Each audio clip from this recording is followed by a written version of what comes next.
Ladies and gentlemen, welcome into Podcast Room 303. Introducing one co-host with more nuggets than Chick-fil-A, Nick Morahan. Executive producer until we find someone better, Eric Washington. Nobody really knows what he does around here, Nevada Putnam.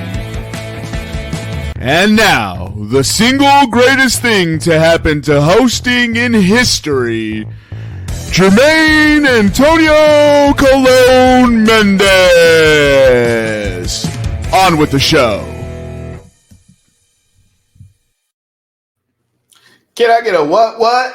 Welcome into episode 228 of Podcast Room 303. I'm your host, Jermaine Colon Mendez. This is my co-host, Nicholas Morahan. And as always, we have with us the EPE. On today's episode, we'll be getting into pop culture pick'em, top 5 marathon TV shows / bingeable. We'll head-to-head review, a what the fuck headline, and we'll get into blind 5 and then NFL mid-season review. How you doing this evening, Nick? What do you think is the right time to start decorating for Christmas? Black Friday. December 20th. Okay, a little bit of disparity there in the answers. Black Friday, you think, Jermaine? The day after Thanksgiving. Yeah, Thanksgiving is a full-fledged holiday. I'm so sick of Christmas nutheads trying to force their goddamn music and their goddamn tinsel down my throat. Let's just have maximum joy for the 30-plus days until you have Christmas instead of minimum joy for 2 months. And I stole that from another podcast. That exact the way they phrased that, because it's just the right way. Yeah, I mean, I'm a big fan of once the calendar turns to December, that's when you can start decorating for Christmas. I don't understand why Christmas fanatics decorate, then take a break, take a week off to break for Thanksgiving. It doesn't make any sense. Your Christmas tree should not be up before you've cut open that bird. Agreed. Eric, why December 20th? Because he's a Grinch. No, it's not that I'm a Grinch. It's just that you oversaturate people, man. By the time fucking Christmas comes around, I don't want to hear any Christmas music. I'm just over it. Just 2 weeks of it is all you need. Yeah, when you start 2 weeks. 2 weeks. That's is all you need. 5 days. Is not 2 weeks, my guy. I'm saying if you want to do earlier than December 20th, 2 weeks is good. See, I grew up in a house where I had a dad who just accommodated my mom. My mom was a holiday freak, so she had the fucking, what are those little poncietas? Yeah, dude, she'd have the poncietas up fucking halfway through November. Me and my dad would be on the roof. I fell off twice as a kid trying to put fucking Christmas lights up. It's just ridiculous, dude. I'm tracking now why you are the way you are. Okay. He's dead inside.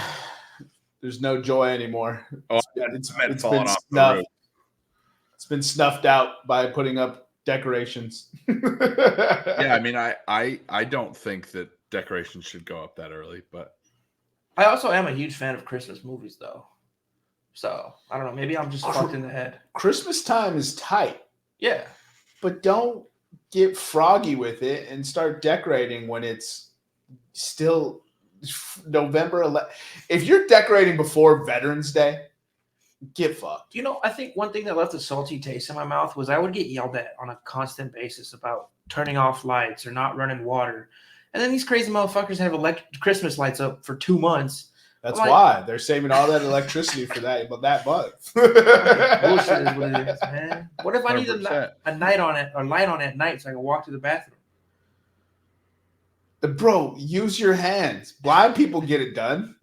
That's not true. And you're fully capable. Yeah, sticks, bro. Yeah, so do you. It's called arms. Yeah. Arms. And legs. And also, did you not know the path of your house? It doesn't change. It's not nighttime and your house rearranges. Anything that's in that path is what past Eric has put you to trip that up. And I got news for you, Eric. You got answers to that test. You know what's in that hallway. That's true. You're not getting hit with a surprise. There's all of a sudden a table in the middle of a hall, bro. If there's a dude in your house, one, you probably caused it, knowing you. So he's there for a reason, and two, you're just fucked at that point. You're going to go to the bathroom where you're at. So you've already taken care of your bathroom problem. That's true.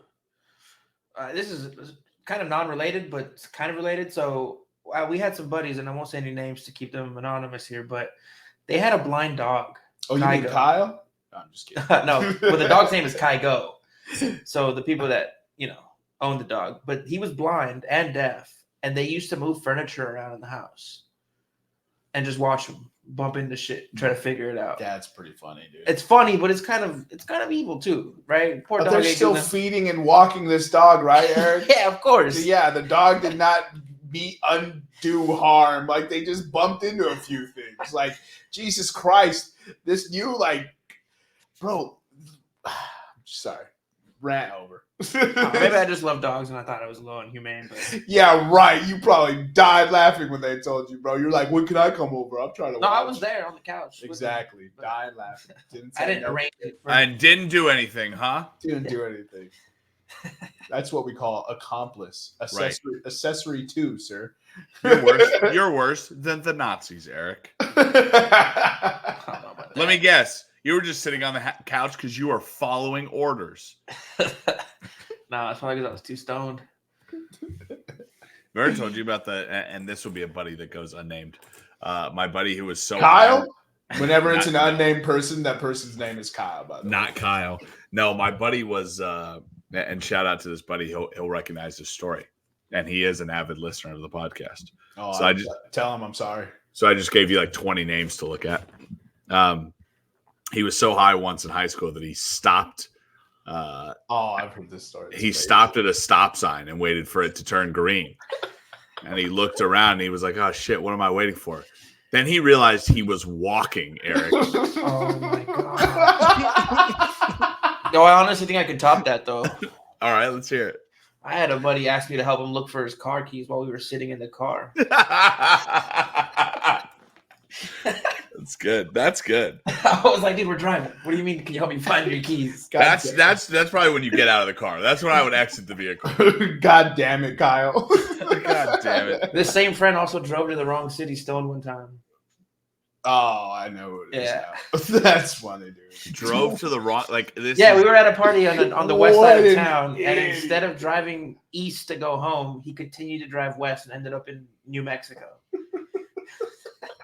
And then called us an hour and a half later. Was like, "Yo, I think I'm in Las Cruces." He entered a different state, my man. At no point in time did he realize he entered a different state. This is one of those times that I'm really, really glad that we don't live in Europe, because that would have been a problem if he got to the border of another country and was like, That's true. That's a good point. Well, that happened to me and you. Remember, JC? My stupid ass missed the last exit on the freeway and ended up in fucking Tijuana. Oh, bro. And then you were stressed to the nines, and I was just like, take a breath, my guy. We know the language. Relax. And I will say I wasn't stoned for that one. That was just pure idiocracy. We were dropping off some buddies. Where is El Baño? We were dropping some buddies off at the border because they wanted to go to Tijuana. Party in Mexico and shit. And I was like, I'm not going, but I'll give you a ride. So Eric and I bebop on down there. And I'm looking down on my phone, and there's signs. There's literal signs. Last exit before Mexico. Well, actually, about once you get 5 miles away, it's 5 exits until Mexico. They a countdown clock. You know what I mean? Yeah. And I was just like, yeah, dude, just follow the signs. You're looking for the mall. I think I said the mall of and maybe it's America's Mall. But I was like, dude, it's gonna tell you outlet malls. Just exit the outlet mall. My man's just didn't do anything, and they got mad at me. It was my fault. I wasn't mad. Even though I gave him the directions. I'm just kidding. You're the one driving. You pay attention. I was stoned, and I just don't remember. Who knows? All right, let's get into head-to-head first. You want to get into head-to-head first? Yeah, let's get it out of the way. All right, so pretty rough week. We'll get it pulled up here. So Jermaine went, continuing the trend right now, 0-3, putting him at 46, 76, and 1, down 12.3 units. The odds are getting bigger, though. The odds are getting bigger. Just one needs to hit, baby. I'm going for units, not wins. Nick went 0-3. I've lost count, but I think he's at an 18-game Oh streak. my God, Damn dude. right. Damn right, but once one of them's hits. Yeah. Yep, 42, 79, and 2 on the season, down 11.3 units. He's already got his 3 L's submitted. That is the Oh, most yeah, you've dude. been down all year, Nick. So Yeah, I know, dude. I would have been down friggin' 20 units, but John Rahm saved my fucking bacon. True. And I had a ridiculous run of like 4 home runs back to back to back. Yeah, it's actually impressive you're not down more. Yeah. I went 2-1 last week. 47-76 on the season, up 2.3 units. And Nevada Easy ones, that's why. Easy. I had a $700 parlay hit, or plus $700. Plus $700. Show the receipt. Plus $700. Have you ever made a $700 bet in your life? How do you have that kind of Freudian I slip? did with Nick, and he lost, and he paid me. And no, that was $1,000 bet, Eric. It was more than $700. He said I ever made a bet more than $700. No, does not count. I'm talking about the house. Anyway, Nevada went 0-3. Putting him at 47, 72, and 1. Betting your dumb friends does not count, just for the record. 1.4 units. Well, then, no, I haven't put a bet that big. Because then I'm up big in life. That's all I got to say. Yeah, I think Jermaine has most of my mortgage. Yeah, it's real bad. Eric, looking at that plus units, though, that's nice. Yeah, that's why I went safe route with these bets this week. Oh, dude. You did go safe route. What a sissy! Damn, this is what just how is it? You're gonna betray what money. You're gonna betray what got you there. You got to stick to the show, bro. It's plus 322, plus 494, and plus 349. I didn't shoot for the fucking stars, but I did take some big parlays. Scared money. Scared money. Now you're scared losing. money has me up at plus 2.3 while you sit down. Yeah, we'll see you at negative units next week. Yeah, seriously. With your scared money having I actually bet that would happen and probably hit. He's gonna start betting minus. We're gonna start getting these chats, these texts back in the chat. Oh, what's the highest odds we can bet again? 165 minus 165. I'll go minus 500 if it means I'm winning. You can. That's against the rules. Let's. Do you have the WTF headlines ready or not? Yeah, I do. I do have it pulled up right here. Let's do that one. All right. So the first one, first ever Florida man games to feature beer belly wrestling, evading arrest, obstacle course. Can a non-Floridian submit his name? Which is why I'm bringing up this screen, because we are entering as a team. Let's go! Team registration right here. We need some GoPros and a live stream. You got to be 18. Everybody 18? Nevada's 18? Yep. No, they keep getting younger. And that's it. That's the only requirement. You got to be 18, but we need 2 more people to join us. So callers out there to the roomies. How many? How more? We need 6 Yeah, total? get your team of 5 competitors together. There's 16 teams across Florida. 4. We have 4, Eric. Oh, shit. Yeah, I forgot Nevada's not here, but he's here. So we need uno mas. And you even said Nevada's name. Yeah. All right, so here are the games. Weaponized pool noodle mud duel. Yes. Evading arrest obstacle course. Yo. Category 5 cash grab. A catalytic converter, 2 bikes and a handful of copper pipes race against time. And beer belly Florida sumo. My guy said catalytic. Boom. Catalytic. February 24th, 2024, Francis Field in St. Augustine, Florida. I was being serious about registering us. If we can all get the time off, I think we should compete as a podcast. Well, we were already going to Phoenix, though, so are we going to be able to do both trips? Well, we'll have the 303 Olympics. Do we want to just check? Do we just want to not go to Phoenix and do this instead? Well, how about this? I'll touch back next week. Let me sign up, see what the qualifications are, see if there's an entrance fee, get all the details. How much money do we have? And then I will follow up with you guys and see if this is something we want to do. We need a 5th, Nick. Who we looking at? I'm thinking Blake.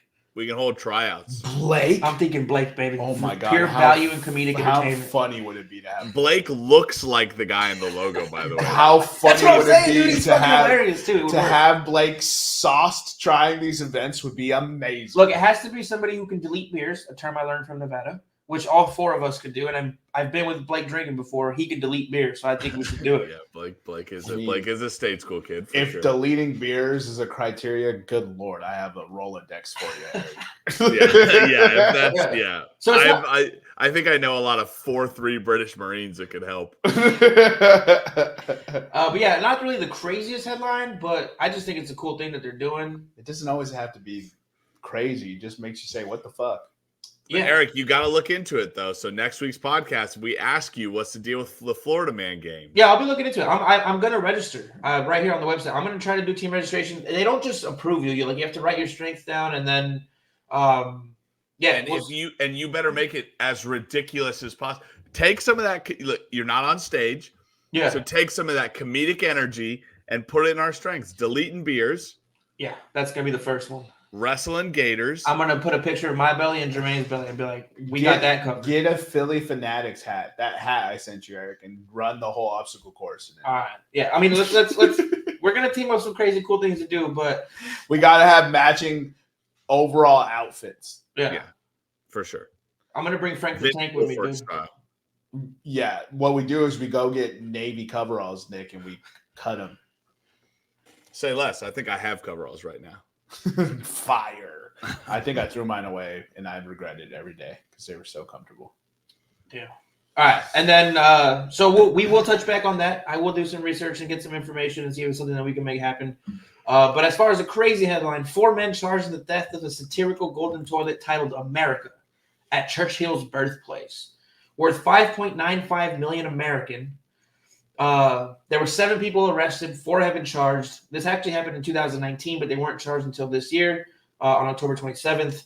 They arrested, and it was at what is it? It's a museum, the UNESCO World Heritage Site. The place where they stole it from is UNESCO World Heritage Site, and the reason why they're going to get in so much trouble is because they caused massive damage because the toilet was actually working, and for a small ransom, you could rent it out for 3 minutes to use it however you liked.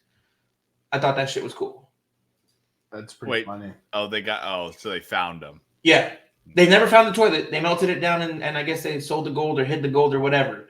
They've never recovered the toilet or the money, but the guys who are most likely have done it were arrested. And that's what it looked like right there. They melted it down? Yeah. 18-karat gold toilet titled America. It's a satirical artwork done by some Italian cocksucker, Maurizio Catalan. And it was real gold? It was real gold, 18-karat, worth $5.95 million. That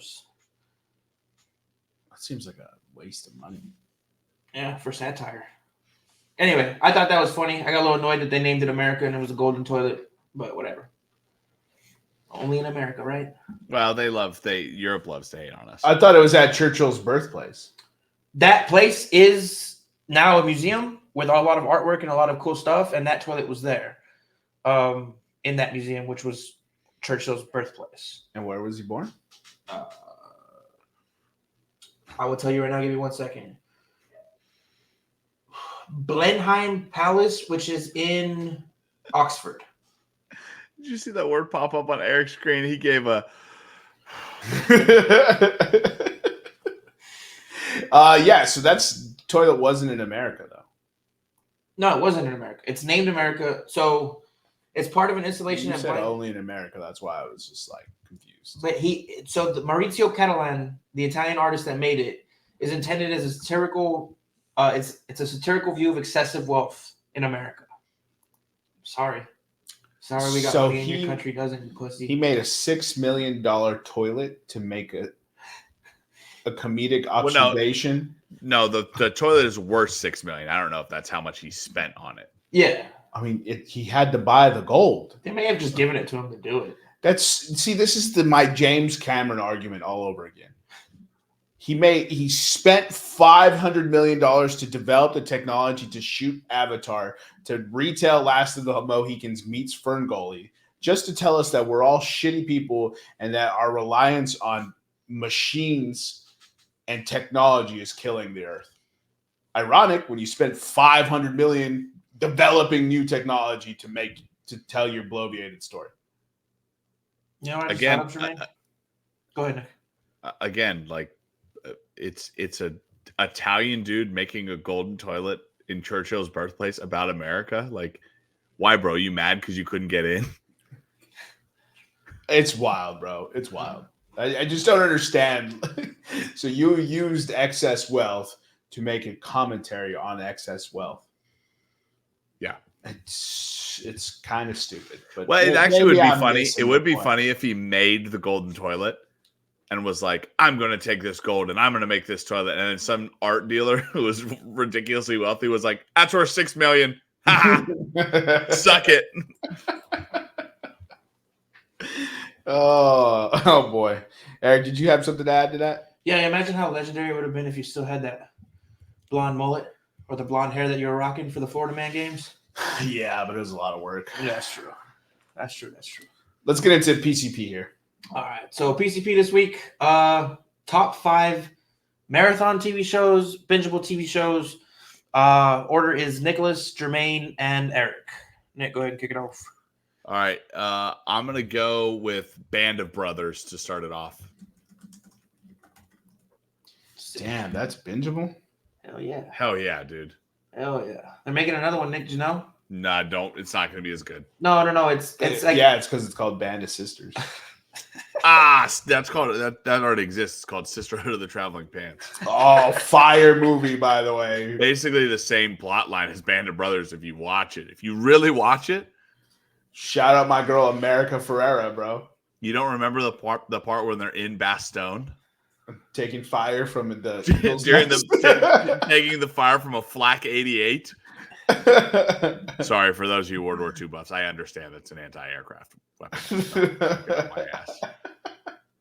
Never. Your ass will be got on. America Ferrera, dude. Shout out Sisterhood, Traveling Pants, fire movie. Anyways, my pick, America's Next Top Model. I think that's where I fell in love with what's her name? I wasn't a Tyra Banks guy, though. Tyra Banks. I mean, first of all, let me relax. Let me relax from how I said that. If given the pick of the litter, continue.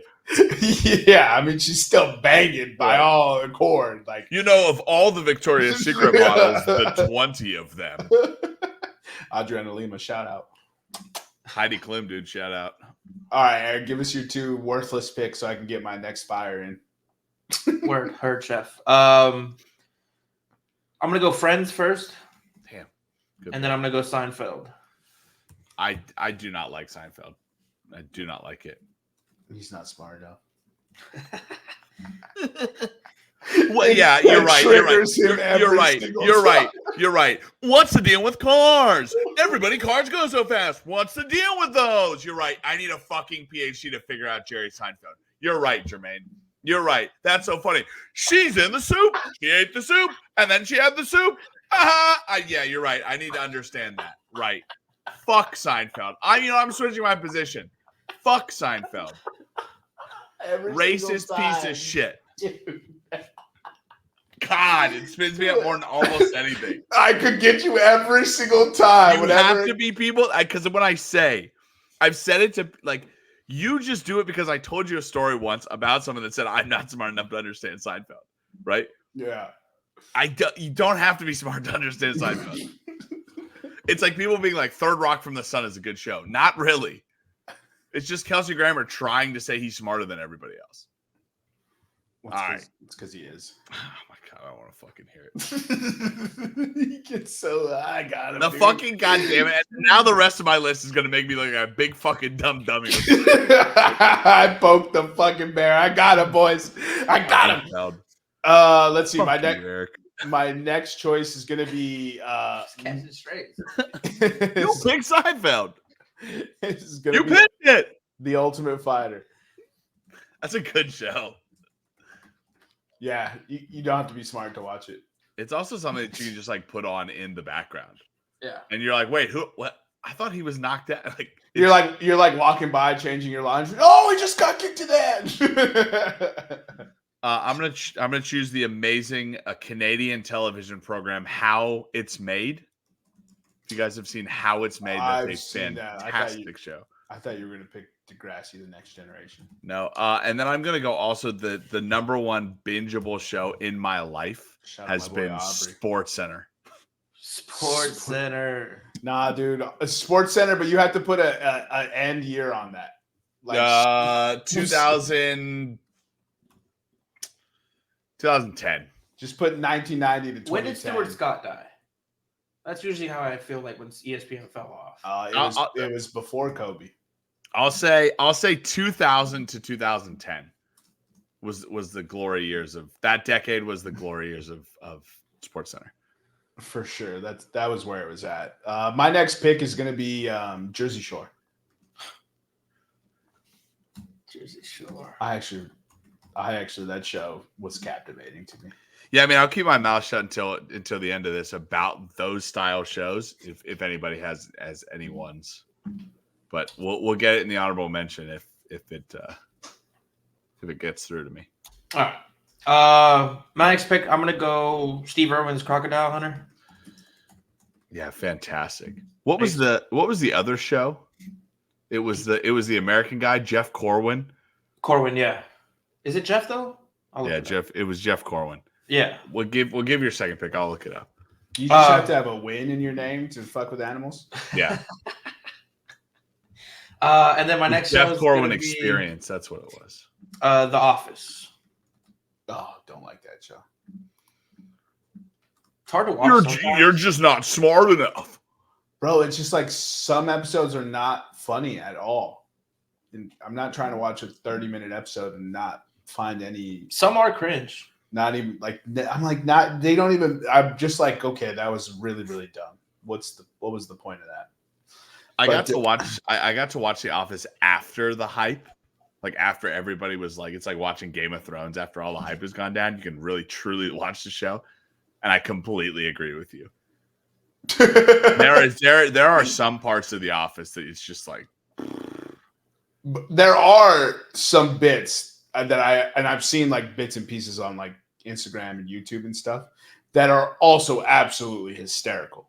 Right. So I can understand why people are very fond of it because I am laughing. I'm just like dying laughing at some of this. When the Dwight fire drill, Asian Jim. That's the greatest gag in Office history. When they tried to get Dwight to take the red or blue pill, and like the Matrix scene, and he decides to stay in the Matrix. I mean, there are some very funny. Like that's why I will always say, like, yeah, I get why people like it. But so for me, it's not. For me, like that show, the dynamic between Jim and we just said his name and I spaced out because Dwight. Yeah, Dwight. The dynamic between them is what makes the show. Yeah, they are pretty funny. It's very comical. So, but it's also really bad. So, very next show I'm going to take is it's MXC Most Extreme Elimination Challenge. Good call. Yep, great call. Adapted from an old Japanese a Japanese show. It's freaking amazing. It's bro. So great. It's so great. They tried to bring it back and it wasn't that good. It's just one of those that has to live. That has to live.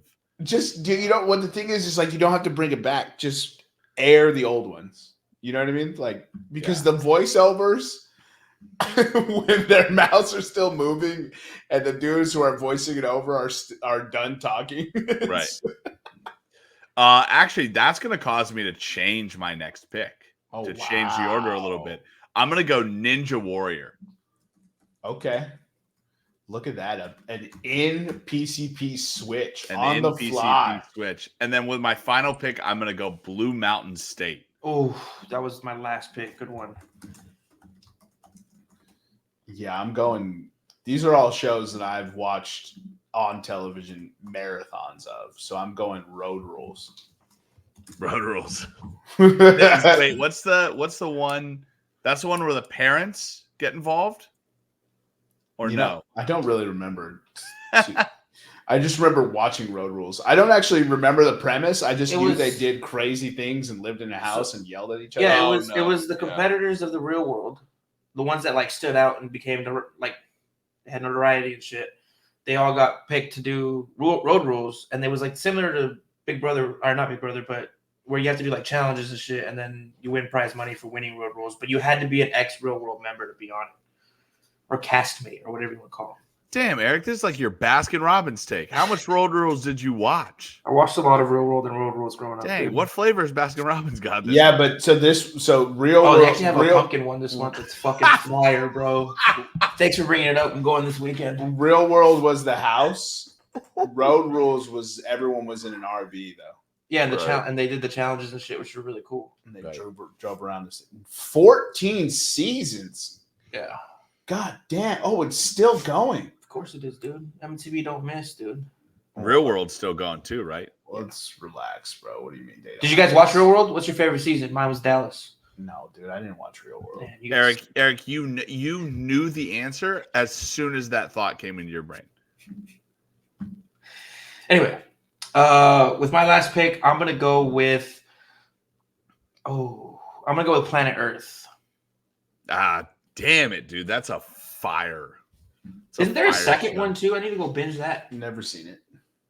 Yeah, I think there is a second one. Well, there's all like Blue Planet and that Blue Planet is fantastic. I like watching shit on Antarctica too, because like sounds boring. There's always so many different takes. Like some people think, there's civilization under there. Some people think aliens are there. It's fucking cool shit. Maybe. I mean, yeah. I think there's just really cool roller coasters. It's just a bunch of dudes having fun.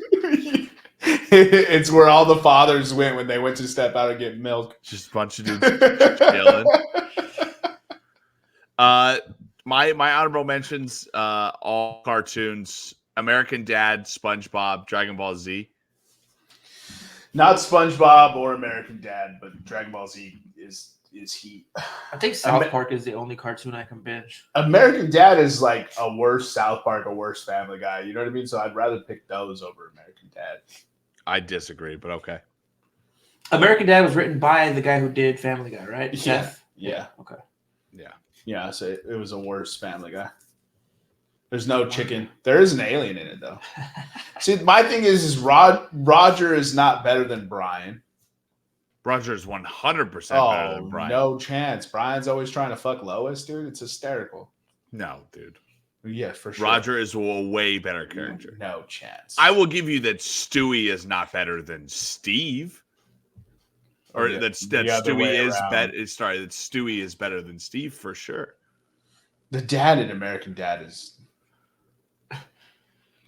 useless. He's a Fox News dad. I disagree. He is Fox News dad, though. Yeah, I don't know. Maybe I had to give it another shot, but nah. I would just remember watching this, and I was just like, "Yo, this is exactly Family Guy," but they like changed. It's an alien instead. Yeah. Also, making fun of Meg is so much funnier. And there's no chicken versus Peter fights in American Dad. Oh, since we're talking about this, just real quick, I want to get you guys' take. I think I know how you feel about it, Jermaine, but how do you feel about Rick and Morty, Nick? Because I missed that wave. I tried to get into it, I couldn't. I tried my hardest. Oh my God, dude. How do I not sound like a pretentious Seinfeld snob right now?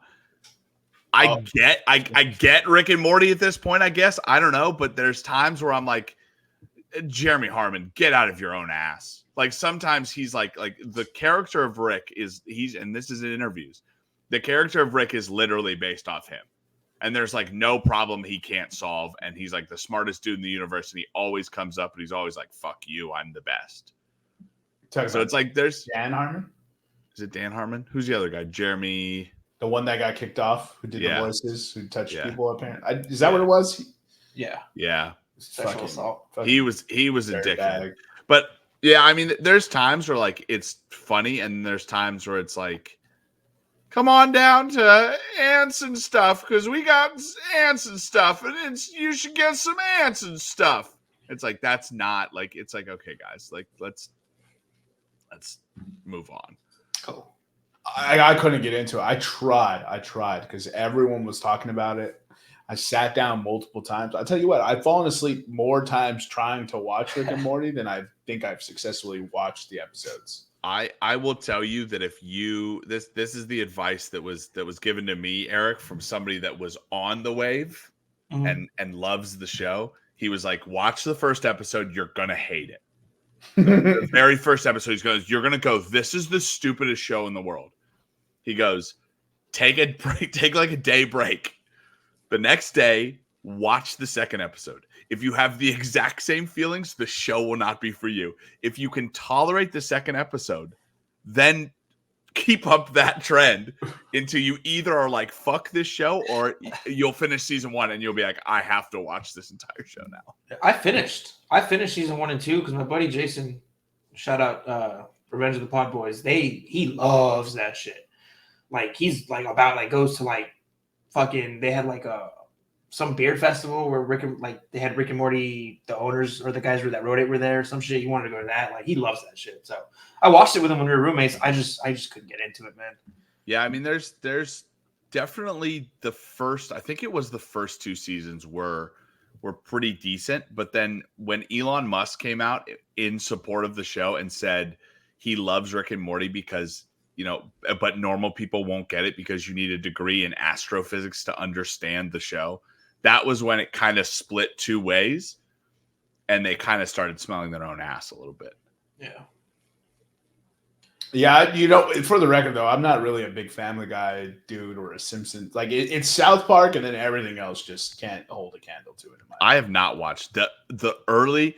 I have one animated show on like DVD, and it is the first 6 seasons of The Simpsons. And I think that is some of the greatest TV that has ever been put out animated-wise. I used to go home and watch The Simpsons, but I was never like... I was never a Simpsons guy. I love this. And shout out Nevada. Did you hear? I love Simpsons. Did you hear about that Homer's no longer strangling Bart in the show anymore? The problem is it's been on for 35 years. I tried to watch one the other day. I tried to watch the other day. I just hit you with a Midwestern the other day. It was 4 years ago. I tried to. The last time, Eric, you know what? Yeah. 35 seasons. Holy shit, you got that right. Yeah. Maybe you can watch Seinfeld. No, that was just a lucky guess. A blind squirrel and nuts. I mean, the first. Sexual? Yeah, something. Peanut butter? Yeah. Everybody at home knows. You guys get it. The first 10 seasons of The Simpsons are pretty great, but probably past 2010, I haven't watched anything. Yeah, it's almost it's like who's still watching The Simpsons is what I want to know, because nobody talks about it anymore. So it must be kids still, huh? It must be like getting home, turning on cable or whatever, but who has cable anymore? Interesting. Anyways, I will say that their newest Treehouse of Horror episode, I usually like to check those out because those were always really fun. They had the animators and creators of Death Note, the anime, right? One of the most widely regarded awesome animes ever. So that studio did the newest Treehouse of Horror episode, and Homer looks real, like a person, and Lisa looks like a person and stuff. Ooh, and they've done that before. And Lisa is the main protagonist who finds the Death Note book. So I will be watching that episode. So for those of you out there listening, in case you're interested. So The Simpsons from season 1 to season 16 had higher than so they do viewers in millions, and it was starting off at 15.49. It was always in double digits up until the 16th season, which was 10.22. And since then, since 2006, they haven't had a season go over 9.57 was their highest. And now at the last few seasons have been 2.03, 2.59. So their viewership's really low. Yeah, I mean, 99 to 2006 was the heyday of The Simpsons. That was when I was watching. Right. For sure. Yeah, I think that's when our generation was watching. That's their biggest ratings. That's when they had 15, 14, 13. Yeah, everything else was 10, 11. I mean, yeah, I guess I kind of missed the seasons a little bit, but I mean, they started in 89, I think. Yeah, 89. So they started in 89. So yeah, 99 would have been the 10th season. And the 10th season until about the end of high school, which was 2010 for me, were pretty good.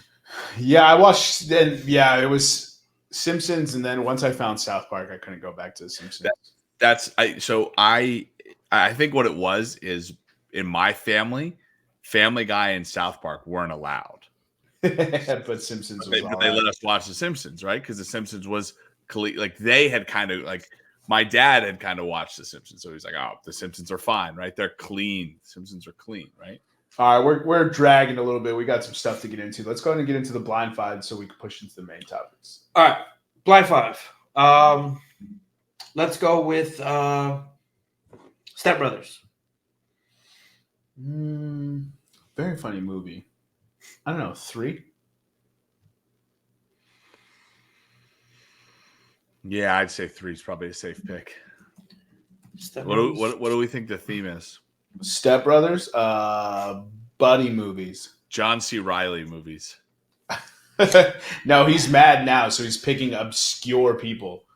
He's just like, man, fuck these guys. This is we're doing Adam Scott movies. I was about to say Adam Scott movies. All right. Or Catherine Hahn. All right. The next option, Tommy Boy. I do love Tommy Boy. I'd go 2 for Tommy Boy. All right, I'm good with that, dude. Tommy Boy at 2. All right. The next one, Wedding Crashers. Weddings, maybe? Oh, I do love Wedding Crashers. It's like my all-time favorite comedy. I think I'm going number 1 for Wedding Crashers. Yeah, I think I would go number 1. All right. Dumb and Dumber. God damn it.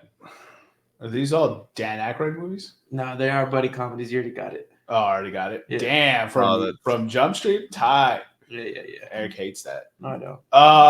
So I would put it 4. I think it Dumb and Dumber is one of my most quoted movies ever. Yeah, but I don't think it's better than these other 3. And I think it is. I agree that it's very quotable, but it's not better than Step Brothers, Tommy Boy, or Wedding Crashers. Yes, I think it is. I think it's on my list. It would go. Well, on my list, it would probably go number 1 on the movies we have right now. I don't think Wedding Crashers is that good of a movie. Oh my goodness, dude, you're out of your mind. Sorry. You would rather Dumb and Dumber than Wedding Crashers? 100%. That's crazy talk. All right. So we're putting it at 4? I'm in a glass case of emotion. Yeah, we don't have any That's other Anchorman, slots. though. I know. I'm just fucking saying quotes, dude. Just like business as usual. Just because we're talking movies. Crab cakes and football. That's what Maryland does. All right, and then the number 5 one would be The Other Guys. Oh, yeah. I mean, on this list, it's going 5. That's a fantastic list, though. I would put that over Dumb and Dumber. They say aim for the bushes. The Other Guys is 5. I would. Damn, that's kind of crazy. I think it would be Wedding Crashers, Tommy Boy, The Other Guys, Step Brothers, Dumb and Dumber. This was presented by our other executive producer, Nevada, and one option that I left off because I haven't watched it was Hot Fuzz. I don't know. Hot Fuzz is fire. Oh, Hot Fuzz would have been 1 for me, dude. I love that movie. Hot Fuzz is fire. I'm not putting it over. In this list, it's probably going where Dumb and Dumber is, but it's an outstanding movie. Just like I think Dumb and Dumber is great. It's just not better than these other movies. I think if I'm doing this list again, Tommy Boy's dropping out and Hot Fuzz is going in at 2. It goes Dumb and Dumber, Hot Fuzz, Step Brothers, Wedding Crashers. Wedding Crashers, The Other Guys for me. The only Tommy Boy doesn't even make the list. Nah, dude, I fucking love Tommy Boy. Nah. Fat guy in little coat, bro.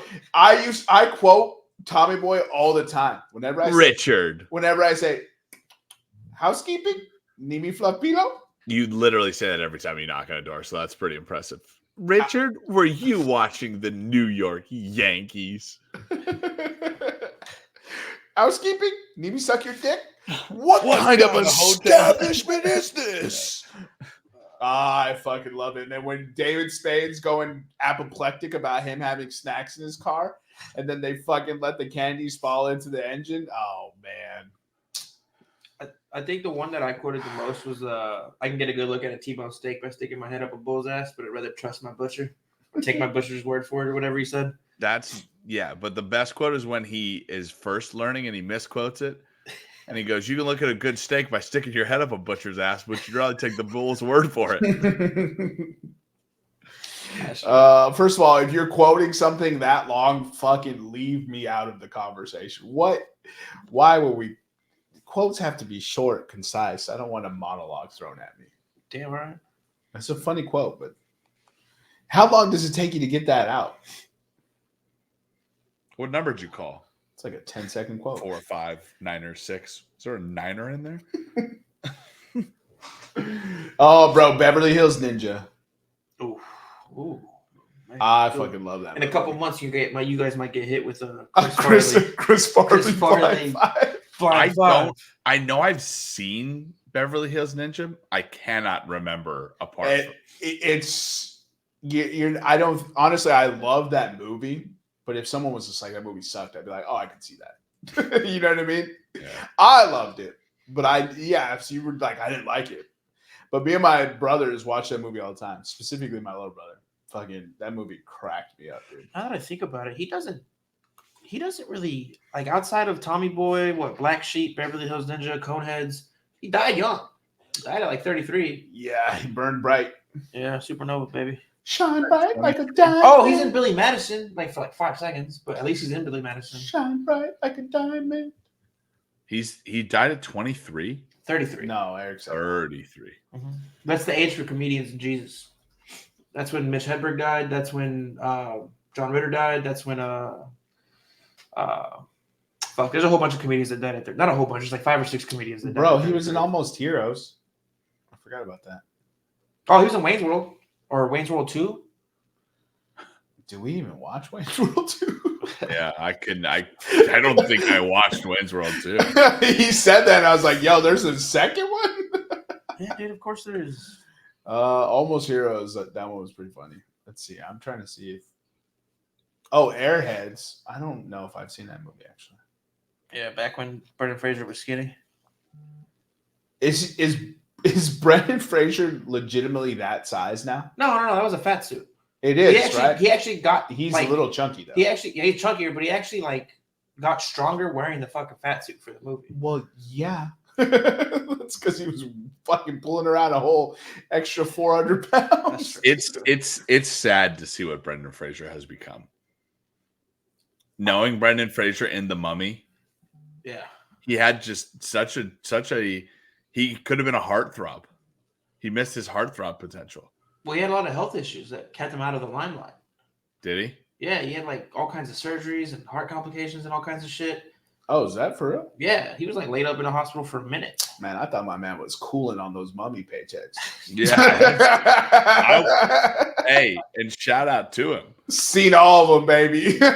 Seen all of them in theaters, bro. I was plugged in on those Mummy. I love The Mummy.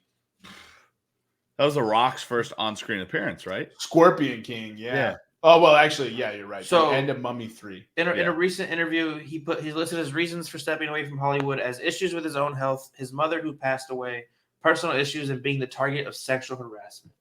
He got Me Too'd. Wait, no, he was the target of sexual harassment. No, he got sexually harassed. He came out and said that. Yeah, that's right. Yes. Yeah, he wasn't the Me Too'er. He was saying Me Too. If you say he got Me Too'd, he got the opposite of Me Too. There you go. That's why I was just like, no, he got assaulted. Don't slander my boy. He's bad. That's not what I was implying. We need a Mummy 4.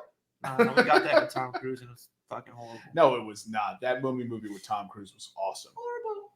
It was awesome. And they were going to build a monster verse with it too. Awful. It was awesome. Oh, it was awesome? Yeah, the Mummy movie with Tom Cruise. The problem is everyone thought it was going to be like Brendan Fraser's, but it was just an action movie.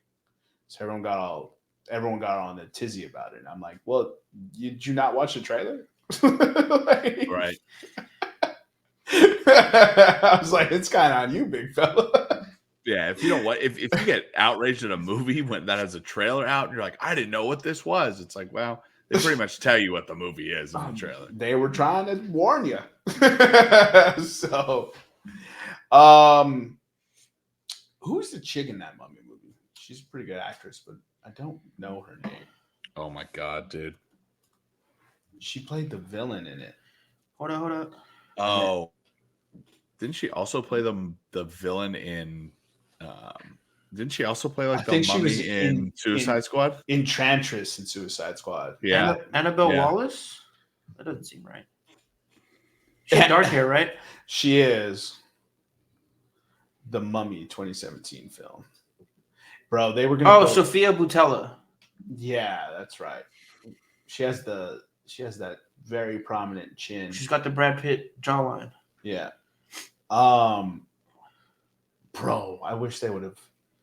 They introduced Russell Crowe as Dr. Jekyll. That shared universe would have been sick if people just weren't so annoying. What? So it's not happening anymore? I don't think so. No, but they were going to make a Dracula movie. They were going to make a werewolf movie. And then all of them were going to intertwine because when they go to that, now I'm forgetting the name of it, but the organization that studies the occult, that's an occult organization in the comics that studies all those creatures, and then they were going to bring them all into the world using that organization. Damn. You know what they need to remake with like today's action heroes? League of Extraordinary Gentlemen. Oh, so that'd be sick. That's actually like there's a list going around on the internet right now of like top 10 movies we still want a remake for, or we still want a sequel for. That one was on it, and Spawn 2 was on it. Ooh. Throw like Pierce Brosnan in the whatchamacallit role? The Sean Connery role. Yeah. Yeah, honestly, I loved League of Extraordinary Gentlemen as a kid. Such a great movie. And if people said that it sucked, I would understand, but I loved it. Damn, why does Pierce Brosnan feel like the perfect fucking cast? Because Sean Connery was James Bond. I know that. Because Pierce Brosnan is slowly just becoming Sean Connery. Yeah, exactly. Except he doesn't have the voice. Has he been knighted? Isn't he Irish? Oh, yeah, he might be Irish. Sean Connery? No. Sean Connery's knighted. Pierce Brosnan. I think he's Welsh. If only we had a giant machine that could tell us this. If only we had an executive producer. I'm fucking working. Let's go ahead and get into the NFL. Remember, Jermaine, Sean Connery was a He's Russian Irish. sub. He's Irish. Pierce Brosnan, right? Wait, so they take the whole UK for Bond? It doesn't have to be English. It could be all of the UK. You just have to be a cut from that island. That was a major scandal. Oh, okay. And what people don't realize, he wasn't well received. What people don't realize is that every Bond, when they choose him, has had a major scandal around him. Like, wow, how could you? Right? So Pierce Brosnan wasn't English. Wait till they make it black or female. See what happens. I mean, but it's every one. They missed their chance with Idris Elba. Idris Elba, dude, come on. That was the cast, bro. I think he can still do it. He's only like 45. No, but they usually if they cast you as Bond, they intend to use you for like 15 years. Is what it is. He's too old. I mean, be 60 as his last Bond. Modern medicine is maybe you could do an old man Bond movie. He doesn't make like an old man Logan movie. Nick, where my head went, dude. They need to make me right in Hollywood, dude. I got some ideas up in this kid. Let's get into the mid-season review, though. Here, all right. So, review. Every team has played 8 or more games thus far into the season. So we have a ton of data points to pull from for us to make decisions that will be incorrect by the end of the season. And that's exactly what we're here to do for you, ladies and gentlemen. So we'll be looking at odds. We'll be picking some of the teams that we think are going to make the playoffs. We're going to be looking at some of the awards that are typically handed out of the year. Unfortunately, they don't have executive of the year because I think Howie Roseman is a minus 10,000 right now. So, Eric, do you want to drive? Yeah. So the only question I have is, do you want to start with division winners and playoff, or do you want to start with awards? That's the only thing I want to know. What do you think, Nick? Awards? Yeah, let's do it. Start with the awards? Yeah. All right. So let's get this pulled up and shared. All right. Can you guys see that? All right. Good talk. All right. So we're going to start with MVP. Now, pre-show, we all went through and wrote down who we thought was going to win, but I'm going to go through here and give the odds. I'm probably just going to give like the top 4 or 5 for each one. So there's 3 people tied at the favorite for MVP. Enhance. Better? Yeah. Enhance. No, I'm done. You're out of it. Lamar Jackson plus 350, Jalen Hurts plus 350, and Patty Mahomes plus 350, followed by Tua Tagovailoa plus 650, and Joey Burrow plus 700. Oh, okay. My guy was listed second. I was like, damn, I didn't even pick a dude that's in the top 4 running. Whoops. So I took. Well, how are we doing this? I'm just gonna give mine first, and then you guys can give yours and talk about it. Because I'm not gonna give any explanation for mine. Mine, I'm gonna go Lamar Jackson. Who do you guys got? Why are you not going to give explanation for yours? If yours is different than both of ours, are you going to explain yourself? I will if it's different from both of yours. Yeah. Okay, we both picked Jalen Hurts. Damn. All right. He didn't pick Jalen Hurts because he's an Eagles fan. That's 100% my explanation for it. Is I jinxed him last year by screaming he was going to win MVP all year, and then he broke his shoulder. He's already got a banged up knee, so I'm gonna stay away from it. But Lamar Jackson's leading probably the scariest team in football right now. Huge wins against playoff contending teams, Seahawks and Lions. He's getting it done in multiple ways. They changed the offense. He seems to be perfectly fit in it. I don't have the numbers here, but I know he's got low turnovers, and he's not relying on his legs as much for the rushing touchdowns as Jalen is. But he's airing it out, and they're blowing out teams that. And I know it's a team sport, but he's leading that monster, so I'm gonna give it to him for now. I don't think Lamar Jackson's a bad pick, so I think he's been killing it. Yeah, I'm just shocked to see that you two are all right with that pick since you think he's a running back. I'm not okay with it. Running backs don't win MVP. It's a nonsense. That's a horseshit fucking. I've never said that. Anyway, You lying ass bitch. You were with Nick. You big time liar. You were anti Lamar Jackson being a quarterback. Now you're not gonna back me up, Eric? No. Jermaine comes in. Jermaine calls you out. You ain't going back a friend up. I see how it is. Okay. He can't. All right. Hey.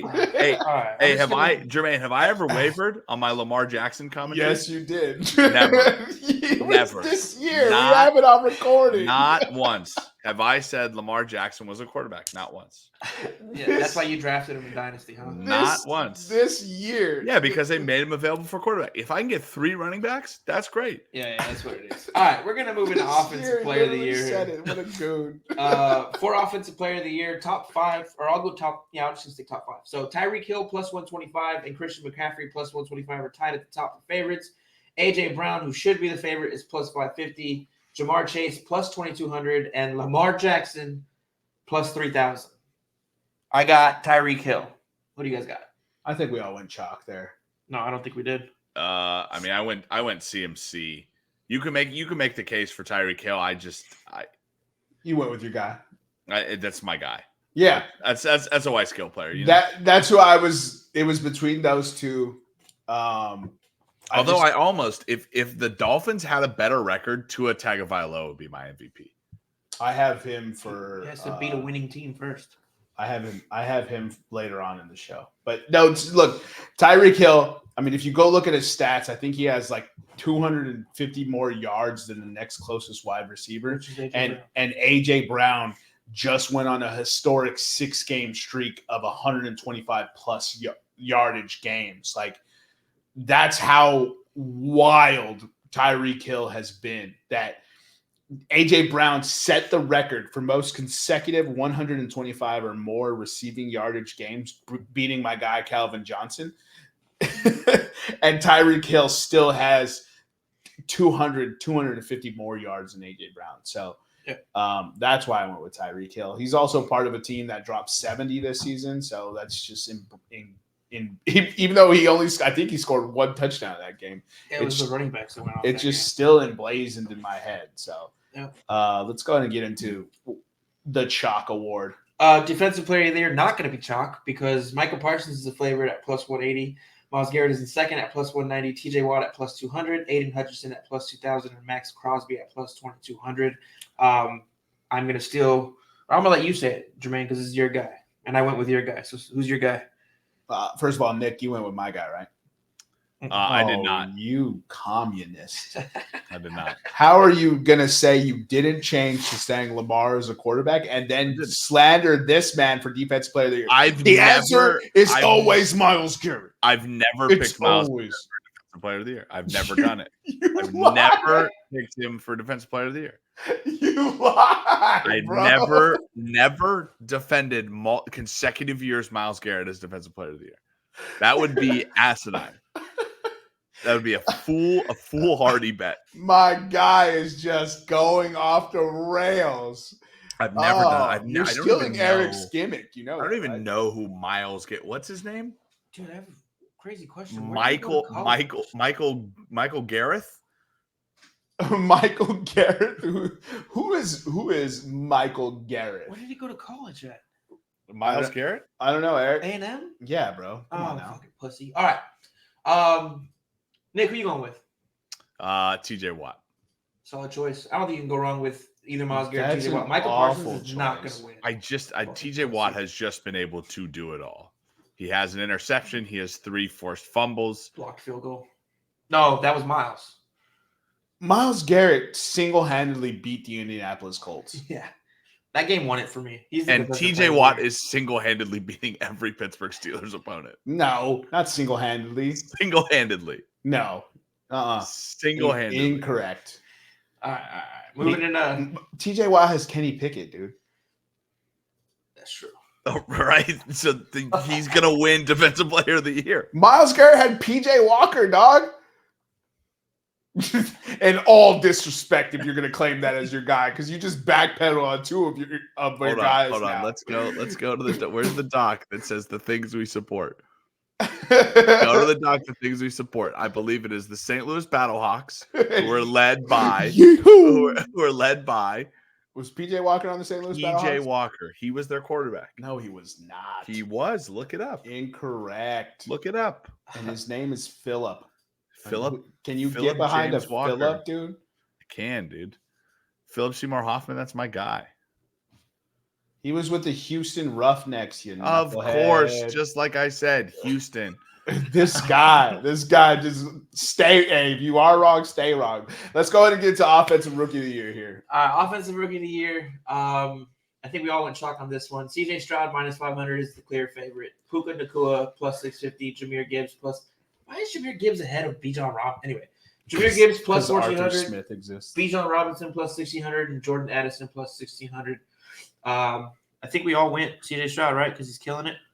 Well, I mean, it's on the back of a 5 touchdown, 450-yard performance. Like, yeah, he has 14 touchdowns this year and 1 interception.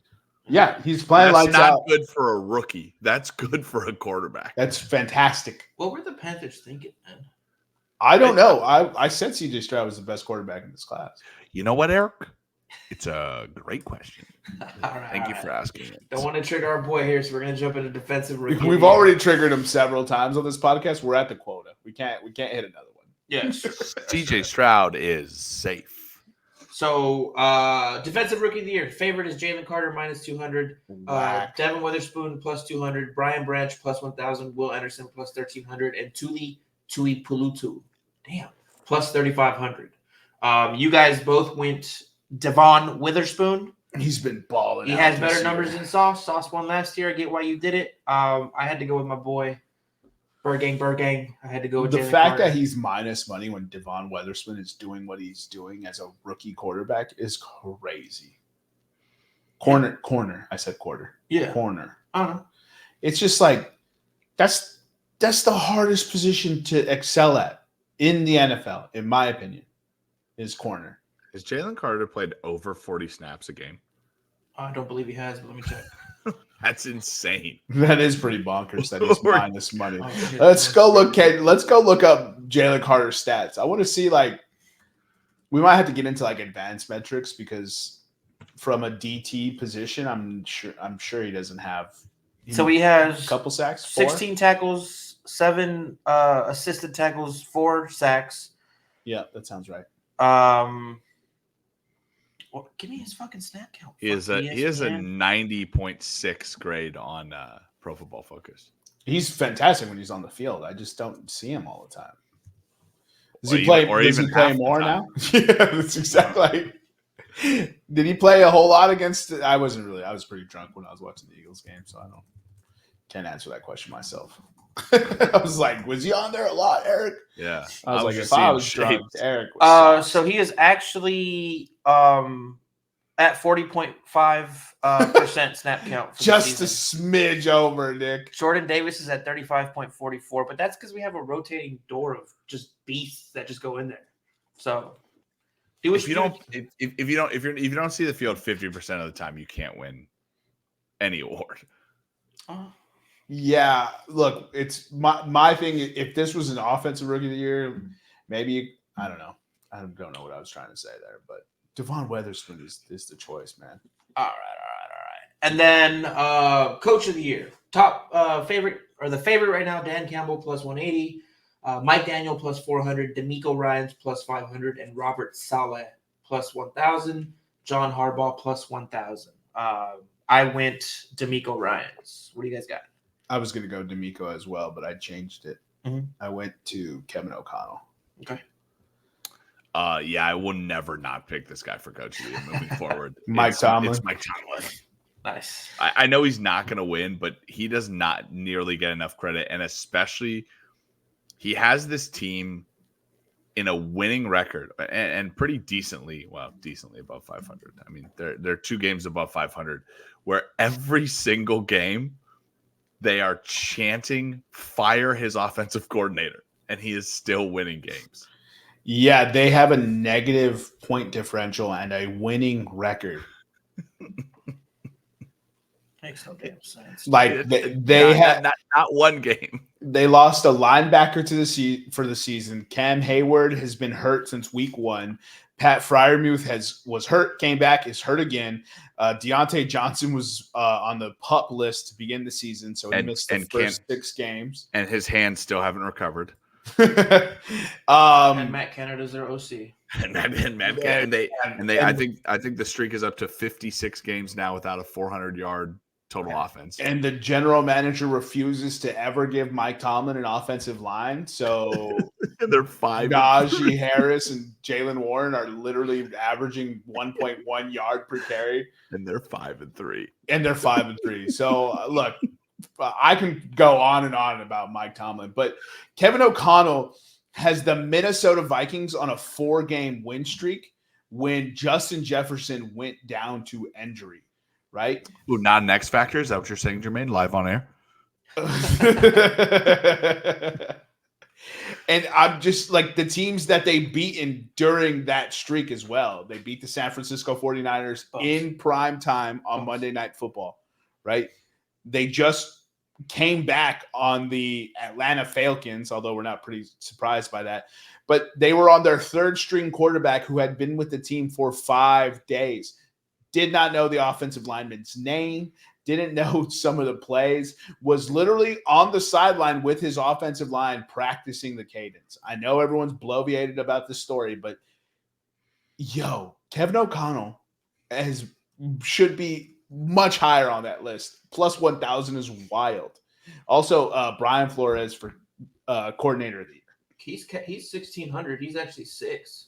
Kevin O'Connell is. Oh, I thought it was plus 1,000. Plus 1,600. He's plus 1,600. Hey, Nick and Kevin back to back. He cannot be in front of Kevin Sirianni, dude.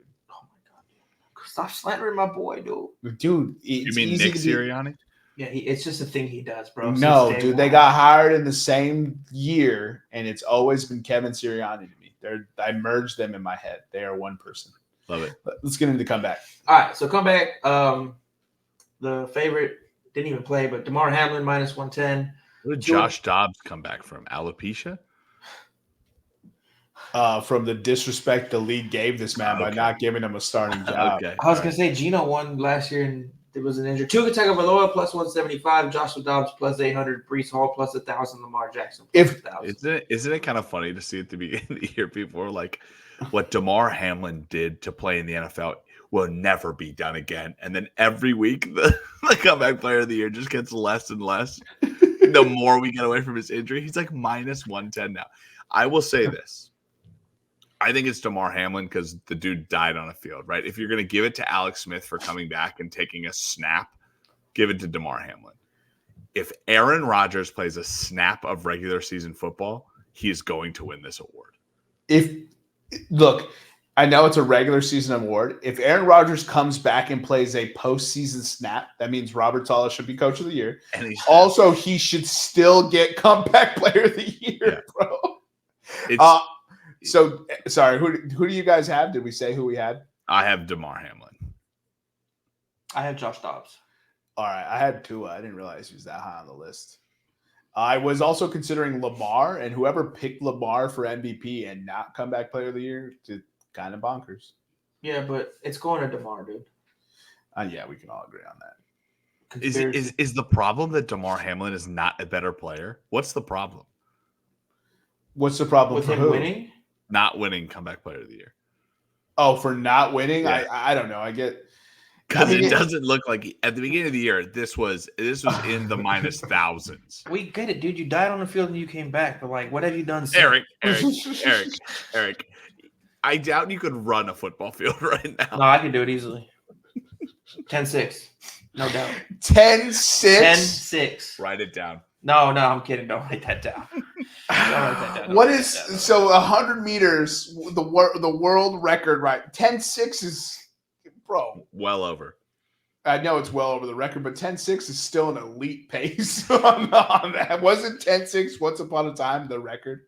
Yeah, the current men's 100-meter record is 9.58.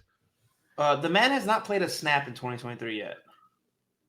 DeMar Hamlin hasn't even played? Hold on. Let me look here and see and double check. Yeah, ESPN. He hasn't recorded a stat in 2023. Bro, you better not win this fucking award. Oh, here's an award for being alive. You know how many people come back from cardiac arrest? All right, Eric. I digress. We don't need to. We don't. I digress. Yo, let's go ahead and speed through. Let's go ahead and speed through our playoff predictions. If any of the ones jump out on to anyone, then we'll discuss it there. But start with whatever is the first division there. All right, so I'm just gonna go with what I wrote down here. Starting with the AFC West. Oh, it's the first one. Cool. AFC West. Kansas City Chiefs are the favorite. Did anybody not pick the Kansas City Chiefs? No. All right. No chance. AFC North. Baltimore Ravens favorite minus 130. Did anybody pick anything besides Baltimore? No. I had Baltimore at the beginning of the year. All right. AFC East. Did I miss it? Yeah, Miami Dolphins minus 225. Did anybody pick anything besides Miami? You can just go in the order of the odds. But yeah, so I took Miami purely because I was out on Buffalo to start the year. So although I will say I had the Jets winning this division, and that ship has sailed. Buffalo to end the year plays Philly, KC, Miami, Dallas, with a kind of in-between game, the Jets and the Chargers. Aaron Rodgers will be back by then and get a dub. The only below 500 teams that they play are the Patriots and the Broncos. And they could very well lose to the Patriots. Or Broncos. If they lose to the Broncos this week, oh my God, I'm at victory lap early. My out on the Bills pick. Look, the Jets, you see it. If Aaron Rodgers was playing, the Jets would very easily win this division. I just want to say the process checks out, but it will not be the Jets. Anyways, let's move on to the last AFC division. All right, AFC South. Jacksonville favorites at minus 475. Did anybody pick anything else? No, but let's just spotlight the Houston Texans. I mean, they are second in this, and that's freaking amazing. I do not think Houston wins the division, but foreshadowing, I think Houston makes the playoffs. Nice. Wild card. All right, so to finish the AFC, we all have AFC West, Kansas City, AFC North, Baltimore, AFC East, Miami, AFC South, Jacksonville, leaving 3 spots open. Nick, who are your 3 wild cards of the AFC? 3 wild cards from the AFC. Where'd they go? Oh, Cleveland, Pittsburgh, and Houston. Ooh, you're out on the Cincinnati Bengals. Out on the Cincinnati Bengals. The Cincinnati Bengals to close the year play teams that have a 63% winning percentage. That would be the Kansas City Chiefs, Baltimore Ravens, Jags, Browns, Steelers twice, Minnesota Vikings. The only sub 500 team they play are the Indianapolis Colts. They could make a game with anyone. Talk about one of the funnest teams to watch right now. The Indianapolis goddamn Colts are a fun football team to watch. On the flip side of it, the Houston Texans play teams that have won 45.9% of their games. They're, and I put air quotes around this, tough opponents: Jags, Bengals, Browns, and Jets. Tough opponents meaning they're over 500. They're below 500 opponents: Arizona, the Titans twice, Denver, and the Colts. That's a good pick. I almost picked Houston. If Nick's pick of Houston making the wild card hits, does D'Amico automatically get the? Yeah, 100%. Yes, 100%. Yeah. Jermaine, who are your wild cards for the AFC? I took Cincinnati. Their offense is exactly what we thought. Joe Burrow. Talk about elite presence in the pocket. My man is never panicked. It's pretty outstanding. And then I took Pittsburgh because in my Tomlin we trust.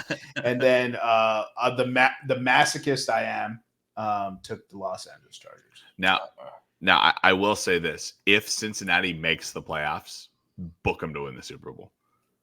It almost seems like if you get through that schedule, who are you not prepared for in the playoffs? It's a good point. They beat all the ones. They beat all the ones they're gonna have to play in the playoffs. That's a good point. All right, let's get into NFC, Eric. Oh, I'm sorry. Who are your wild card? Cincinnati, Cleveland, and because I picked them to win the Super Bowl, Los Angeles. Hey, masochism looks good in two. All right. Moving into the NFC. For the NFC West, the leaders right now are the Seahawks, but the favorites are the San Francisco 49ers at -320. Did anybody pick anything besides San Francisco? Seattle's offense looks terrible. Yeah, I'm going with San Francisco. Trent Williams is coming back. Deebo Samuel's coming back. Brandon Ayuk's coming back. And they added, before the start of last week's games, the league leader in quarterback pressures was Chase Young. That is who the San Francisco 49ers added at the trade deadline. Yeah, they needed secondary help, but trust me, a front seven that can get to the quarterback is just as good. You can ask the Philadelphia Eagles for the last 7 years. Yep. Yeah, if the quarterback doesn't have time to throw, it doesn't matter who you have back there. Yeah, exactly. You got me, Nick, and Eric. we all went San Fran on that, right? Yeah. All right, cool. Moving into the NFC North, which is going to be Detroit leading. They are -1100. Did anybody pick anything besides Detroit? No, but Minnesota should make that division fun. I feel like they have a chance to really make that fun. Yep. But yeah, it's Detroit. All right. So the NFC East, led by the Eagles right now, they are the favorites at -550. Did anybody pick anything besides Philly? They will keep it. Yeah, after they beat Dallas, you can pretty much book this. All right. And then the podcast division, NFC South, currently being led by the New Orleans Saints, -175. Does anybody take anything besides New Orleans for this? I mean, this is truly a toss-up, so everyone should have picked a different team. I went with the homer pick for me, New Orleans. Carolina's going to win their last 9 games. If you believe that, you better go take that plus 150,000. Yeah, no fucking chance. Who'd you take, Nick? New Orleans. And Eric? Yeah, I took New Orleans. So moving into the NFC wildcard spots. Obviously, we have 3 spots left. Nick, Jermaine, we'll start with you this time. Who are your NFC wildcards? I went with the Dallas Cowboys. I think they play a favorable enough schedule to get in pretty handily. That helps that you play the Skins and Giants. Oh, sorry, dead name. And then I picked Seattle purely because I don't doubt Pete Carroll anymore. You know what I mean? Like, they got talent on all 3 levels on offense. They have talent on all 3 levels on defense. So I think they'll get it done. And then I was going to take Minnesota, and I just couldn't get myself there. I'm taking the Atlanta Falcons. In spite of everything, Arthur Smith will get them to the playoffs. So Jermaine is a braver man than I, but Atlanta plays the dead last strength of schedule, followed closely by the New Orleans Saints and the Tampa Bay Buccaneers. Dead last. Atlanta's remaining opponents, 36.2 win percentage. Their above 500 opponents are the Saints twice and the New York Jets. They played the Cardinals, the Panthers, the Bears, the Buccaneers, and the Colts to end the year. A veritable who's who of dog shit. I wanted to be strong like my buddy Jermaine, but I just couldn't do it. I went with the Vikings instead of instead of Atlanta, and I mean, if Josh Dobbs keeps playing like he was playing in Arizona, and like now he's playing with better talent around him in Minnesota, I mean the sky's the limit, I guess, on him. Brian Flores has them boys balling on defense. Yeah. I cannot believe that man is not a head coach. I'm upset we picked Dennis Allen over him, and I'm in the situation I'm in. But goddamn, Brian Flores. Because I mean, it's the Vikings are what, 4-4, 5-3, 4-4, 4-4. So if you do a tie, the strength of the schedule is basically 50.7% at the end of the year. I mean, if they beat all the teams that have losing records and lose to the teams that have winning records, and we'll say they split with the Lions, because the Lions are prone to lose at least one division game against them. Like they're what? That's They've got 9-8. They got 8 left. They win. They go 5-3. Right? Oh, they're 5-4 right now. 5-4. So they go 10 and they go 4-4. 10-7. Oh, if they go 5-3 to close out. Yeah, 10-7. Whew. Yeah, it's hard to keep them out at 10-7. Hopefully they do it. My hope and dream is that Atlanta crashes and burns because I hate Arthur Smith and free Bijan. Free Bijan. Free Kyle Pitts. Free Jake. Just free those offensive fantasy players, please. So it's looking at Atlanta. Their team is so good on offense.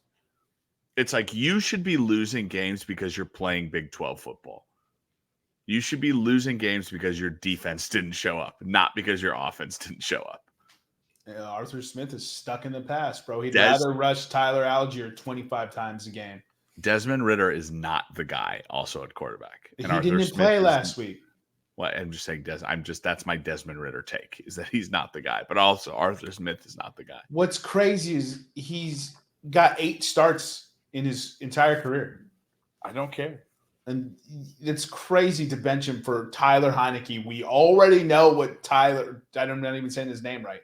We already know what Taylor Heineke's got. Right? My brain said nothing. I was like, oh, yep, Tyler Heineke. that's how much we were unfazed by it, bro. Yeah. Who did you have in the wild card, Eric? Dallas, Seattle, and the Commanders. Even though they traded everyone? Yeah. I believe in Ron Rivera. I think Sam Howell's the most slept-on quarterback in this league. The Commanders who play Miami, San Francisco, Dallas twice, Seattle, and the New York Jets. I thought they had Dallas once. Dallas twice. Oh, yeah, they're going to win. They're going to make the playoffs. I'm sticking with my man was like, oof. All right. Nick, let's get into your Nuggets. We're running long. He said, oof. He really said the word. Like, all right. So last week 9, 4 teams on the bye: Denver, Detroit, San Francisco, and the Jacksonville Jaguars. Denver is coached by Sean Payton, first-year head coach as Denver Broncos. However, from 2006 to 2021, he was the New Orleans Saints head coach. He was 13-6 straight up, but 9-1 against the spread. Denver since 2019, 2-2 straight up, 3-1 against the spread. Now these are just some stats for you guys coming off the bye. No picks for these yet. Detroit coming off the bye. Dan Campbell has been the head coach since 2021. They are 0-1-1 straight up, 1-1 against the spread. Dan Campbell was actually the interim Miami head coach in 2015 when they won their bye week. Really nothing, really not a lot right there. Kyle Shanahan, San Francisco coming off the bye week. Kyle Shanahan's been the head coach since 2017. He's 4-3 straight up, 3-4 against the spread. Okay. Jacksonville, Doug Peterson has been the Jacksonville head coach since last year. They did win their game coming off the bye last year. But however, in his Philadelphia head coaching career from 2016 to 2020, as Eric remembers fondly, the Eagles were 2-4 straight up and against the spread during Doug Peterson's Doug Peterson's tenure there. That leads into one of the games that we're talking about here. My first pick for Knicks Nuggets. We fade West Coast teams traveling to the East Coast early. San Francisco is playing a 1:00 game at the Jacksonville Jaguars. And while I would love to pick Jacksonville to win this game, that Doug Peterson record scares me off. But I am going to pick Jacksonville +3. San Francisco money line. Eric, give me the over in that game. Full strength San Francisco. 46.5. Okay. Sorry, I could have told you that. Another Knicks nugget that we like to do is we like to fade East Coast teams traveling to West Coast in prime time. So give me the Las Vegas Raiders money line. Oh, what did you just say out loud? The Las Vegas Raiders money line. Smoke them cigars, boys. Oh, I think that's a great pick. They're playing the Jets. That is a renewed locker room. It really is. Oh my God! And you're getting at even money, so it's even. The money line is even there. Yeah. That's bonkers. The over under is 36. That Jets defense is no joke, dude. Justin Herbert just had his 4th worst completion percentage in his entire NFL career this past Monday night. What about rest advantage, rest disadvantage? Does that factor into this matchup? Rest disadvantage, rest advantage does factor in, but both these teams are terrible. The Jets, the Jets with a rest disadvantage or a rest advantage since 2019, 5-9 straight up, 8-6 against the spread, right? Which means that if you have them as the dog, you should probably take them against the spread. They are not the dog, unfortunately. And the Las Vegas Raiders, 8-7 or 4-8 straight up, 3-9 against the spread. Yeah, it's going to be interesting because the Raiders look better. But the Jets defense is legit, and Aiden O'Connell who's better, Zach Wilson or Aiden O'Connell? It's maybe Aiden O'Connell is just Zach Wilson. Yeah, exactly. The fact that it's prime time, I almost want to take a prime time under here. Eric, give me the under 36 for Las Vegas versus New York Jets. All right, what else you got? 4 teams this week, one of them being the Jets that scored less than 10 points last week. The Jets being a favorite. Favorites on the year when they score less than 10 points are 6-5 against the spread. That would be 54% the following week. 3 other teams. Arizona is a 1-point dog at home against Atlanta. Dog scoring less than 10 points and then having a spread less than 10 points the following week are 10-8-3 on the year. That's 55%. Give me the Arizona money line, Eric. Murray gets a dub on his first game back. Yep. Seattle Seahawks and Eric, thanks for bringing it up. Kyler Murray gets reactivated. That's why you see the line that's so close to even here. The Seattle Seahawks at home against the Washington Commanders. They are 6-point favorites. Give me Seattle -6. And then our first category of teams scoring less than 10 points this year, the New York Giants are a 16-point dog at the Dallas Cowboys. We have no data points for dogs scoring less than 10 points and then being greater than 10-point spread the following week. So I don't know how to bet that. The way you bet it is to have fun. Give me Dallas -16, Eric. Yeah, and Jermaine, good point. When you take favorites against the spread with spreads greater than 9.5 this year, they are hitting at 57%, and straight up they are hitting at 84%. It's bonkers, dude. Daniel Jones feels so bad for the dude. Tore his ACL. Tyrod Taylor's on IR. I mean, Tommy DeVito is. I jokingly said I could complete 5 passes, and Tommy DeVito is the reason why people say you're full of shit. Honestly, I could complete more than Tommy DeVito. Yeah. I could get -3 yards instead of -7 over a whole game. What in the hell is going on over there? The Giants have not won this game in Dallas since 2016. In 2016, it was a 1-point win. If you take the last 10 years, they are 1-9 in the last 10 years. A bright spot here is 4 out of the last 5 have been over this 38.5 point total. Still a lot of players on the field. I do think that's a good call. That over 38.5. I think Dallas can get 30 by themselves. So. Yeah. Yeah. So we need, we're doing this thing as better as again, where we just say the Giants can score 6, right? 10 maybe? 10 maybe. Last game, Knicks Nuggets, a divisional game. Cleveland traveling into Baltimore. In the last 5 years, Cleveland is 1-4 in the last 5 years. The Cleveland has scored. Where is this? Where's this whole note? Did it not get saved? Let's see here. Guess my whole note didn't get saved. That sucks. So Baltimore has only scored less than 23 points once. And the total has been over the mark that it's at right now, 37.5, 4 out of the last 5. However, I believe the line is at what, Eric? Baltimore -6? Yes, Baltimore -6. So right now, outside of this, if this doesn't move, I would not have any action for this. If this goes to Baltimore -6.5, I'm taking Cleveland +6.5.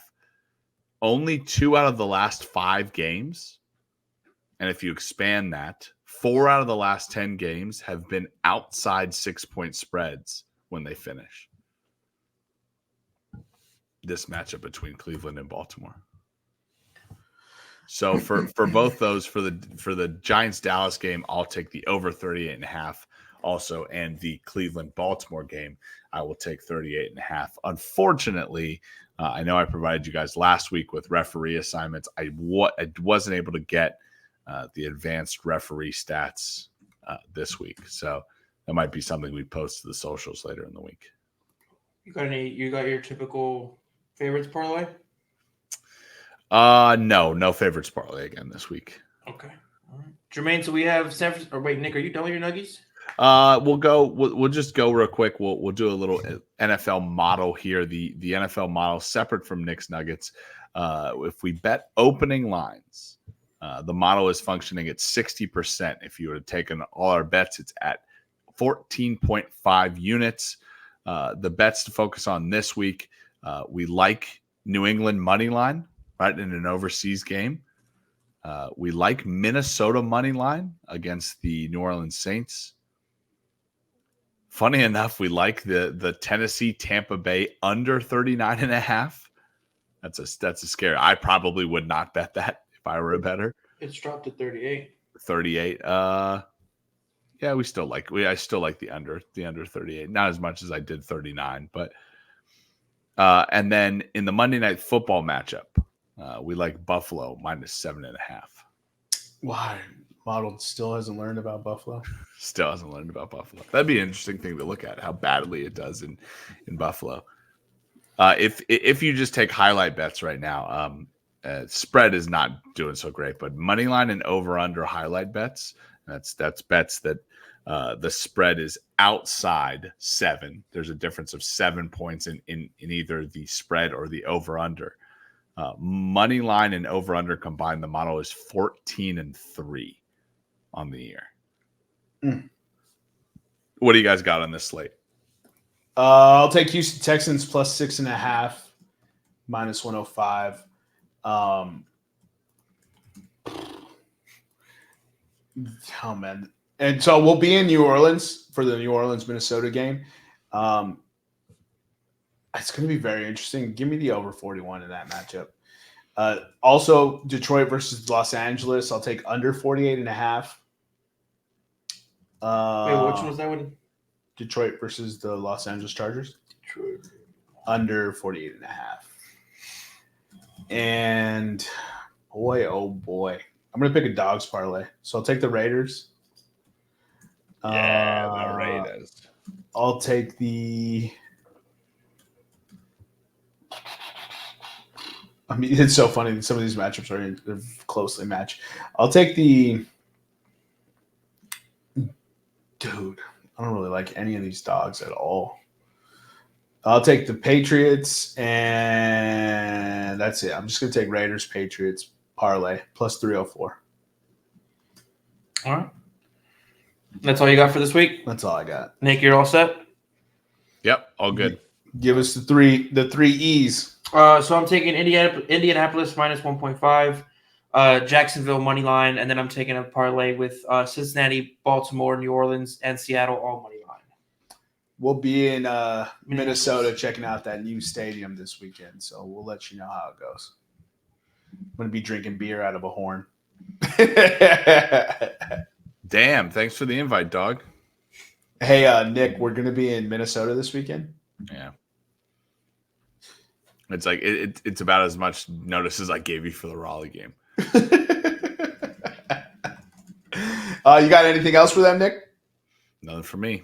Good luck any given Sunday. I gave you all these stats and all these percentages that they hit at. It won't hit this week. Always subscribe to Podcast Motto. #FadeUs. Thank you again for joining us. Follow us on Instagram, Twitter, and YouTube at Podcast Room303. I've been your host, Jermaine Colon Mendez. This is my co-host, Nicholas Morahan. And as always, we have with us the EPE. We'll see you next time when you come on down and step into the room.